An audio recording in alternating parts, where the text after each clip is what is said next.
Tem certeza? É isso que a gente vai meditar. Eu, depois de algum tempo, acho que uns 2 anos mais ou menos, eu vou retomar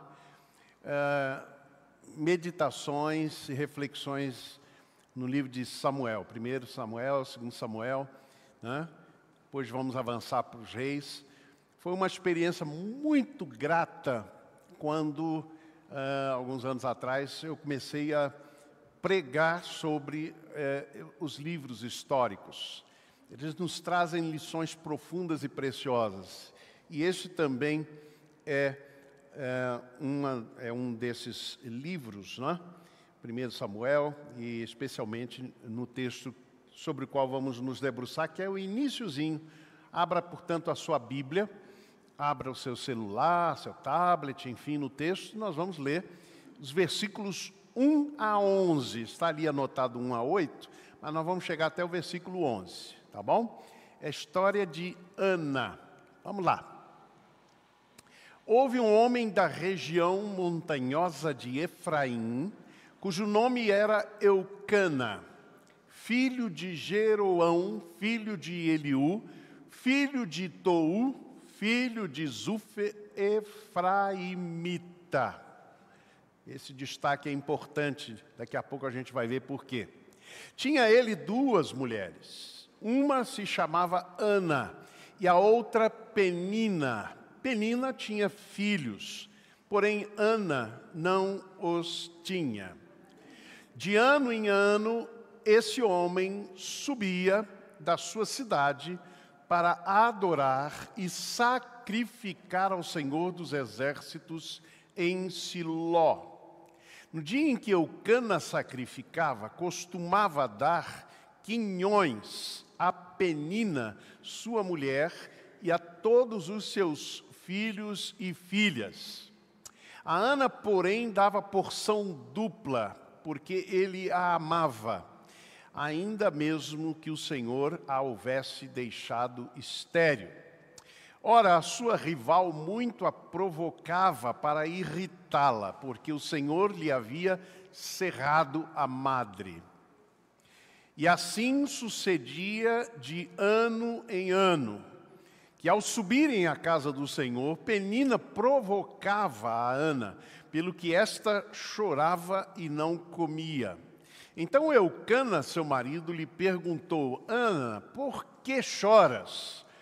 E por que não comes? E por que está triste o teu coração? Não te sou eu melhor do que 10 filhos? Não te sou eu melhor do que 10 filhos? As mães responderiam sim ou não?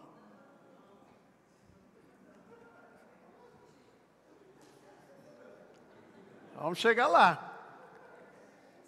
Não te sou eu melhor do que 10 filhos?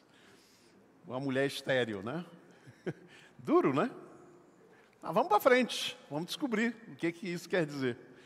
Então Ana se levantou depois que comeram e beberam em Siló. E Eli, sacerdote, estava sentado numa cadeira junto a um pilar do templo do Senhor. Ela, pois, com amargura de alma, orou ao Senhor e chorou muito. E fez um voto, dizendo: Ó Senhor dos exércitos, se deveras atentares para a aflição da tua serva, e de mim te lembrares, e da tua serva não te esqueceres, mas lhe deres um filho varão, ao Senhor o darei por todos os dias da sua vida, e pela sua cabeça não passará navalha. Que Deus aplique a sua palavra em nossos corações. O tema que dei a esta reflexão é: Deus tem sempre o melhor para você, para mim, para nós. Esta é uma discussão muito antiga na teologia, né? Mas também na filosofia, chamado Teodiceia, que é uma tradução, seria justificativa de Deus. O que isso quer dizer? Alguns autores, especialmente um filósofo chamado Leibniz, um alemão, ele começou a levantar essa questão e essa pergunta, ou ele formulou algo que já inquietava muita gente, acerca da bondade de Deus e do poder de Deus. Quando a gente fala Deus tem sempre o melhor para você, a gente está tocando especialmente na bondade de Deus. O que ele queria dizer é que diante das calamidades, ou qual era a questão? Diante das calamidades do mundo, se colocava em dúvida ou a bondade de Deus ou o poder de Deus. Mais ou menos assim. Se Deus é bom, por que Ele não acaba com a maldade no mundo? As coisas ruins que acontecem no mundo? E a resposta da filosofia na época seria, então, Ele é bom, mas Ele não é todo poderoso, Ele não é capaz de acabar com a maldade no mundo. Ao contrário, então, diziam, não, Deus é poderoso, sim, Ele é todo poderoso, a gente tem isso na criação, nos grandes eventos que aconteceram na história. Bom, então é o contrário, Deus pode, mas Ele não acaba com a maldade no mundo porque Ele não é totalmente bom. A Teodiceia foi um problema, obviamente, para a teologia. Como é que nós podemos entender essas coisas? Há tentativas de várias respostas. Me parece que a mais interessante, pelo menos que eu acompanhei, ou li, ou encontrei, seria aquela que diz o seguinte: a pergunta não é por que Deus não acaba com a maldade, ou a pergunta não é se Deus é bom ou todo-poderoso. Deus é bom, Deus é todo-poderoso. E é por isso que Ele então faz superar a maldade no mundo através da sua bondade, os seus atos de misericórdia e bondade. A resposta de Deus para a morte é a ressurreição. Então não é tanto essa questão, bem, por que ele atua, ele age, Com a ressurreição, por exemplo, vence a morte. Na ressurreição, a morte foi morta, por assim dizer. Pois bem, a história deste homem, mas especialmente desta mulher, de Eucana, mas especialmente a sua mulher, Ana, nos traz esta pergunta sobre a bondade de Deus. Há uma questão aqui que é bastante difícil da gente entender nos dias de hoje, e à luz da Bíblia, é a história de que tinha ele duas mulheres. Poligamia. Como é que é isso? Como é que a Bíblia vê poligamia? E aí vamos lá. Davi teve pelo menos 8 esposas. Salomão, lembram?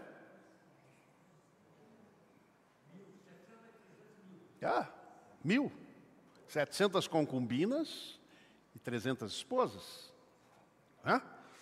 Obviamente tem um detalhe aí que a gente desconhece, não é da nossa cultura, que eram os contratos. Mas como entender esse negócio? Como entender essa questão? Eu me lembro uma ocasião que tomei conhecimento de uma dessas profetadas, né? Sabe o que é profetada, né? Essas profecias, às vezes, que se dão por aí, né? No mundo evangélico, e que nada tem a ver com a Bíblia, nada tem a ver com os princípios. Mas alguém disse que Deus tinha lhe dado o dom de Salomão. Imagine. Claro que ele não chegou a tudo isso, né? A 1.000, nem a 700, mas ele já estava lá com umas 3 esposas. Como é que a Bíblia trabalha essa questão? Como a gente pode entender essa questão? O primeiro aspecto, portanto, que eu trago para vocês é que a poligamia era culturalmente aceitável, ou aceita, digamos assim, mas não era divinamente planejado. Era aceitável ou aceita naquela época, mas não era planejado por Deus. Não foi esse o plano original de Deus. Ora, o texto diz, então, no verso 2, tinha Eucana 2 mulheres, uma se chamava Ana e a outra Penina. Jesus tratando sobre o divórcio, em Mateus capítulo 19, olha o que ele vai dizer. Perguntam a ele, é lícito ao homem despedir a sua esposa? Ou seja, mandar embora de casa? E então Jesus responde, como é que estava lá no princípio, não é? No princípio de todas as coisas, Gênesis capítulo 2, quando se fala da criação do homem e da mulher, quando se fala então da primeiro casamento, vamos dizer assim. E aí alguém diz, mas por que Moisés mandou dar-lhe carta de divórcio? Moisés quer dizer, o Pentateuco, a lei. Por que a lei manda despedir a sua esposa? Está em Deuteronômio capítulo 24. Se alguém ou se um homem encontrar alguma coisa torpe na sua esposa, pode mandar embora de casa e dê-lhe carta de divórcio. Está lá no capítulo 24. O problema é que estes que perguntavam a Jesus falavam, por que a lei manda? E aí a resposta de Jesus é esta: pela dureza dos vossos corações, é que Moisés, ou seja, a lei, o Pentateuco, vos, como é que diz aí? Permitiu repudiar vossas mulheres. Mas não foi assim desde o princípio. Não foi assim desde o princípio. O que Jesus faz é remeter para o princípio de todas as coisas. E o que é que a gente tem lá no princípio? É que o casamento, no princípio, foi planejado por Deus como monogâmico. Deixa o homem, seu pai, sua mãe, unir-se-á a sua mulher, e os dois serão uma só carne, uma união perfeita. Expressão aí que dá uma ideia de cimentada. Perceberam? Então é muito interessante porque Jesus remete exatamente para o princípio de todas as coisas, para nos mostrar que a nossa tendência, irmãos, é nos afastarmos do plano original de Deus. E o plano original de Deus era este. Sabe quando é que aparece a primeira poligamia na Bíblia? É com um homem chamado Lameque. Opa, não está aqui não? Acho que eu esqueci de botar. Esqueci. Ok, Lameque. Quinta geração de Caim. Quem foi Caim mesmo? Fratricida. Matou seu próprio irmão. E ainda quando Deus lhe perguntou, ele falou, o que eu tenho a ver com isso? Ele mesmo tinha matado. O que eu tenho a ver com isso? Sou eu, porventura, guardador do meu irmão? Pois bem, quinta geração do fratricida Caim, a Bíblia vai dizer em Gênesis 2:24, que Lameque tomou para si duas mulheres, Ada e Zila. Em Gênesis 4:23, alguns versículos depois, vai dizer que ele disse o seguinte para as suas mulheres: disse Lameque às suas mulheres, Ada e Zila, ouvi a minha voz, escutai, mulheres de Lameque, as minhas palavras, pois matei um homem por me ferir, e uma criança por me pisar. Sabe o que isso revela? É que Lameque foi o primeiro a começar a se desviar do propósito, do plano de Deus, nesse aspecto especificamente do casamento. Ele é o primeiro a estabelecer a poligamia e logo em seguida nós vemos que começa a violência. Ele não apenas se desvia do ideal de Deus para o casamento, ele começa a se desviar do caminho de Deus estabelecido para convivência, para relacionamentos. Ele diz: eu matei uma criança por me pisar. É esse o absurdo a que se chega. Por quê? Porque Lameque se afastou. Sabe o que eu concluo, gente? O plano de Deus será sempre o melhor para nós. Sempre. Sempre será o melhor. O conflito que a gente vê entre Penina e Ana está exatamente por quê? Porque tem algo fora do princípio e do propósito de Deus. Ah, não, pastor, mas era muito comum, era cultural, todo mundo fazia isso. Não, Isaac, por exemplo, não fez. Sua mulher era estéril, ele orou 20 anos por sua esposa, para que ela tivesse filhos. Ele não seguiu, por exemplo, o exemplo de seu pai, Abraão. Que Sara, depois de 10 anos na terra prometida, ela não tinha filhos, ela disse: ó, Abraão, então toma aqui a minha serva, a minha escrava, toma por sua mulher. Isaac podia fazer isso, mas não fez. Ele podia seguir, digamos, algo que era culturalmente aceito, porque na Mesopotâmia era assim. Um homem podia ter filhos, se sua esposa fosse estéril, através da escrava, da serva. É por isso que Sara, quando oferece para Abraão Agar como esposa, diz assim: porventura eu, Sara, terei filhos por meio dela. Então era cultural isto, tanto que Jacó vai viver a mesma experiência mais tarde, com Léia e Lia, né? Lia. Lia e Raquel. Mesma coisa.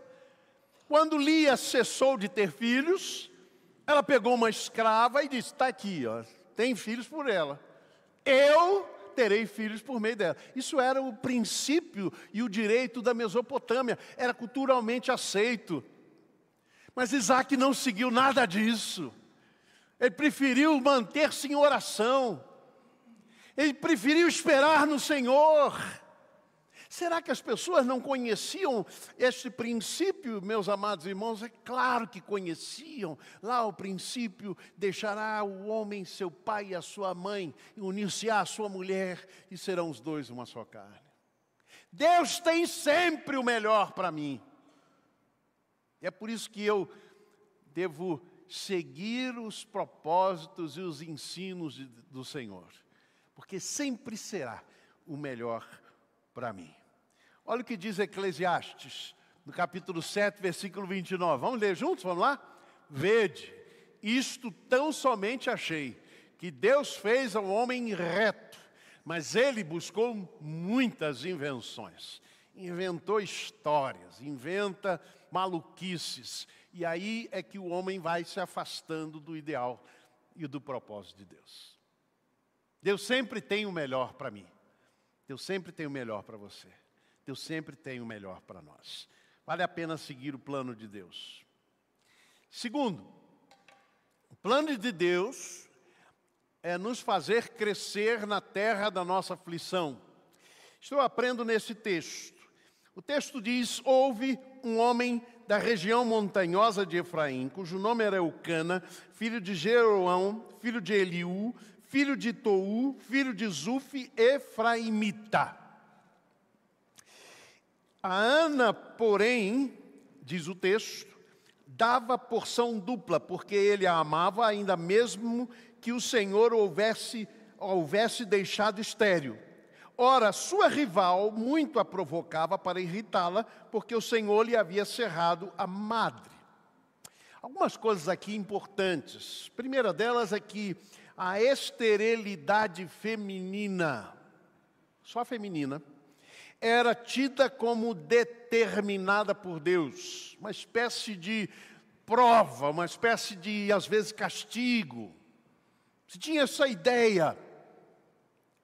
Por isso o texto repete 2 vezes. Foi Deus que a tornou estéril. Não havia ainda a compreensão das diversas razões, dos diversos motivos pelos quais alguém se torna estéril. E ser estéril era como ser amaldiçoado por Deus.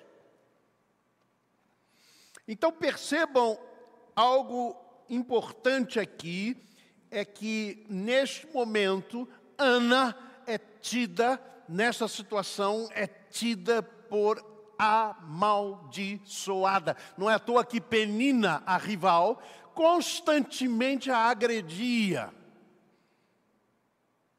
Eu imagino dizendo, Deus te castigou, porque você é pecadora. Me faz lembrar João capítulo 9, quando Jesus encontra com seus discípulos com aquele cego de nascença na porta do templo. E os próprios discípulos perguntam a Jesus, Senhor, quem pecou para que este nascesse cego?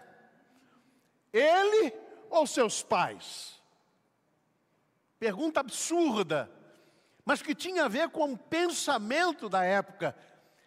Nem tudo da cultura, nem tudo do pensamento corriqueiro e usual é certo, é divino, é verdadeiro, gente.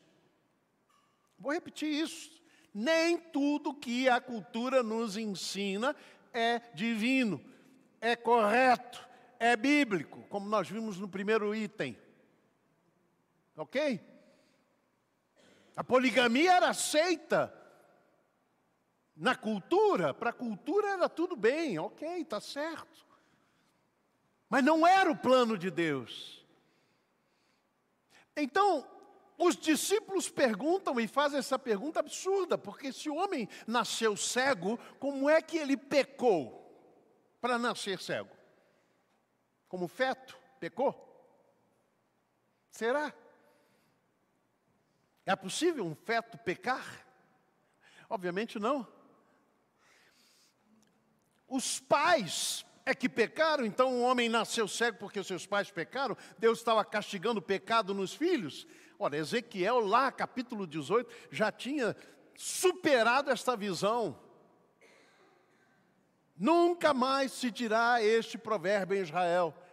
Os pais comeram uvas verdes e os dentes dos filhos se embotaram. Eis que todas as almas são minhas. Ou seja, a responsabilidade é individual. Mas o que eu quero chamar a atenção é isso, é que a mentalidade até mesmo dos seguidores de Jesus e quem estava com Jesus, os discípulos de Jesus, era esta. Quem pecou? Para que nascesse assim? E Jesus dá uma resposta linda. Ele diz, nem ele pecou e nem seus pais, não é por isso. Ele está assim, mas a glória do Senhor vai se manifestar na cura. Amém? É isso. Agora, há um detalhe que me chamou muito a atenção, é o uso constante, aí no versículo 1, é a constante repetição da informação de que este homem era efraimita. Houve um homem da região montanhosa de Efraim, cujo nome era Eucana. E aí começa a descrever a descendência dele, ou a ascendência dele, não é? Filho de Jeroão, filho de Eliú, filho de Tou, filho de Zuf, Efraimita. Quem se lembra quem era Efraim, quem foi Efraim? Hã? Não lembram? Cultura bíblica, aula de cultura bíblica. Quem era Efraim? Irmão de Manassés. Quem era Efraim e Manassés? Quem eram esses dois? Filhos de José do Egito. Nasceram antes que começassem os 7 anos de fome no Egito. José já era governador, saiu da cadeia, superou todo o sofrimento da sua vida. Sabe o que ele diz quando nasce Efraim? Olha aí o que diz o texto. O primeiro chamou Manassés. O segundo chamou Efraim, porque disse: Deus me fez crescer na terra da minha aflição. Sabe o que me passou no coração quando eu li essa insistência em dizer que Eucana era efraimita e os seus eram efraimitas? E Israel também é usado o nome de Efraim para se referir ao povo de Israel como um todo. Sabe por quê, irmãos? Por conta disso aqui, ó. Porque Efraim representa exatamente a superação das aflições, das lutas e das dores por Deus. Deus me fez crescer, apesar de tudo que meus irmãos me fizeram. É isso que José está dizendo. Deus me fez crescer aqui na terra da aflição, mesmo em meio a duras lutas e dores. Quando a Bíblia diz que Eucana era efraimita, é para mostrar que é Deus que vai atuar para livrar Ana da sua dor. É isso. O destaque é este. É para mostrar que Deus estava atento à dor de Ana. A bênção de Deus chegaria a Ana, mesmo que não apenas ela tinha dores e lutas, mas que também a sua situação era olhada e vista por outros, especialmente por Penina, como castigo de Deus. Será que você já passou por isso? Alguém julgou você como sendo castigado por Deus? Está acontecendo com ele por conta do castigo de Deus. É Deus que está castigando. Deus promete a superação da dor pela sua promessa. Deus tem sempre o melhor para nós. Toda boa dádiva, todo dom perfeito descem do Pai das luzes, em quem não há sombra de variação. É o nosso Deus, o Deus de toda bondade, de todo amor e de toda misericórdia. Terceiro e último aspecto. Ações humanas de compaixão e graça buscam amenizar as nossas dores, mas só Deus pode curar a nossa dor. Ações de compaixão e graça podem amenizar, tentam amenizar as nossas dores. Era isso que Eucana tentava fazer com a sua esposa. O texto diz que ele dava porção dobrada. Do quê? É porque esta oferta que ele levava uma vez por ano a Siló, Eucana separava uma parte daquilo para dar para os seus. A lei permitia isso, que daquela oferta tirasse parte para se alimentar, obviamente. Mas diz o texto que ele dava porção dobrada. Há uma expressão, quinhão. Sabem qual é a palavra hebraica por trás de quinhão, Rodrigo? Maná. Maná. Um pouco diferente daquele maná, né? Manhu, né? Esse é um pouco diferente, mas é um maná do céu, né? Porção dobrada do maná de Deus para Ana, né? A gente vê em Eucana esta compaixão e graça. E quantas vezes nos falta isso, gente? Compaixão e graça para aqueles que sofrem as dores, as lutas, as dificuldades. Ontem eu fui à tarde no Hospital Anchieta.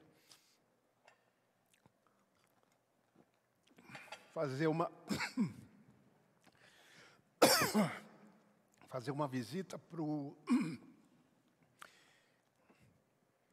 A idade faz isso. Faz. Fui fazer uma visita para o Renato e Amada, né, que cuida da transmissão. Encontrei ali a sua mamãe, né, bastante debilitada, já com os médicos sem esperança de recuperação. Mas eu encontrei ali o Renato absolutamente quebrado, né? E ele começou a partilhar comigo e a gente chorou juntos ali. Naquele momento eu pensei, puxa vida, o que o Renato está precisando nesse momento é compaixão e graça. É compaixão e graça. Quantas vezes pessoas que estão aqui ao nosso lado, talvez, estejam passando por lutas, por dores, e a gente não estende a mão em compaixão e graça. É muito importante para alguém. Era muito importante para Ana receber porção dobrada do maná, comida do céu. É muito importante para ela receber aquele maná, porção dobrada, porque ela sofria o tempo todo. Ela diz, o meu coração está angustiado. Não é? Ela foi perante o templo ali, no culto, com o coração angustiado. Então ela precisava daquilo. Mas deixa eu dizer uma coisa, por mais compaixão e graça que a gente demonstre, o que as pessoas precisam, sobretudo, e acima de tudo, é de Deus. Elas precisam receber o calor do amor de Deus nas suas vidas. Só Deus pode curar a nossa dor. Ana entendeu isso. E o texto vai nos dizendo que ela, e aí a gente vai prosseguir na próxima reflexão, mas diz que ela foi ao templo. E ali no templo ela foi com um objetivo. Ela se levanta no templo, se coloca numa posição de clamor. E ali ela ora ao Senhor e derrama o seu coração na presença do Senhor. Há uma expressão de Fyodor Dostoiévski, né, e que diz assim, existe no homem um vazio do tamanho de Deus. Esse vazio do tamanho de Deus não pode ser preenchido com dinheiro, com bens materiais, com nada. Só Deus. Existe um vazio do tamanho de Deus no coração dos nossos filhos, dos nossos netos. A gente às vezes tenta preencher esse vazio com presentes, não é? Mas eles precisam de Deus. Eles precisam de encontro com o Senhor. E a gente precisa ter isso na consciência. Eu sou avô, né? De primeira viagem. Aliás, agora já entrando na segunda viagem. Eu sou assim, eu estou num lugar, na rua, eventualmente, passando, vejo um negócio, isso aqui eu vou comprar para a Catarina. Aí, fotografo, mando para a Késia, né? Késia, qual é o tamanho do sapato dela, por exemplo? Vi essa botinha, né? E a Késia de vez em quando vai me lembrando, já tem, pai. Né? Eu sou assim. Mas eu preciso lembrar disso. O que mais Catarina precisa não é tanto de presentes, ela precisa de Deus. Ela precisa ver Deus em mim. Ela precisa ver o amor de Deus em mim. Para que ela também tenha um encontro com esse amor de Deus. Agostinho falou algo semelhante. Ele disse, fizeste-nos, Senhor, para ti. O nosso coração anda inquieto, enquanto não descansar em ti. Tudo aquilo que Eucana fez com a sua esposa, Ana, de dar a porção dobrada, do melhor, do maná, era importante. Mas mais do que tudo, Ana precisava deste encontro com o Senhor, com o Deus que cura a nossa dor. Amém? Meus amados irmãos, que isto seja a nossa convicção e a nossa experiência, que a gente sempre perceba, Deus tem sempre o melhor para mim. Fale novamente, vamos juntos? Deus tem sempre o melhor para mim. Deus nos abençoe.